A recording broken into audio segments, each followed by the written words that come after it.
ഇദ്ദേഹത്തെ അറിയില്ലേ? ലക്ഷ്മണൻ. പലരും ലക്ഷ്മണനെ പോലെയാണ്. പൊതുസ്ഥലം എന്നാൽ പുകവലി സ്ഥലം.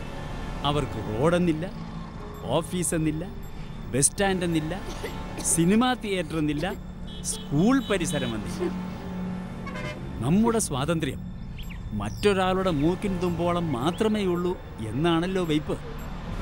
പക്ഷെ ഇവിടെ നാം വലിച്ചു തള്ളുന്ന പുക വേറെ എത്രയോ പേരുടെ മൂക്കും കടന്ന് ശ്വാസകോശത്തോളം ചെല്ലുന്നു. അതിന് മാത്രം നമുക്ക് എന്താ അവകാശം? ഓ പിന്നെ ഈ സ്ഥലം ആർക്കും പതിച്ചു കൊടുത്തിട്ടൊന്നുമില്ലല്ലോ. ഉണ്ട്. പൊതുസ്ഥലങ്ങൾ എല്ലാവർക്കും അവകാശപ്പെട്ടതാണ്. ശുദ്ധവായുവും അത് നമ്മളായിട്ട് മലിനമാക്കരുത്. പറയാൻ കൊള്ളാം.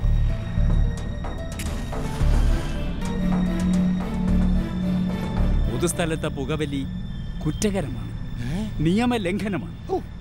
ഓർക്കുക, നിങ്ങൾ വലിച്ചുവിടുന്ന പുക നിങ്ങൾക്കുണ്ടാക്കുന്നതിനേക്കാൾ 3 ഇരട്ടി അപകടമാണ് മറ്റുള്ളവരിൽ ഉണ്ടാക്കുന്നത്. നിരപരാധികളെ ശിക്ഷിക്കാൻ നിങ്ങൾക്ക് എന്ത് അവകാശം?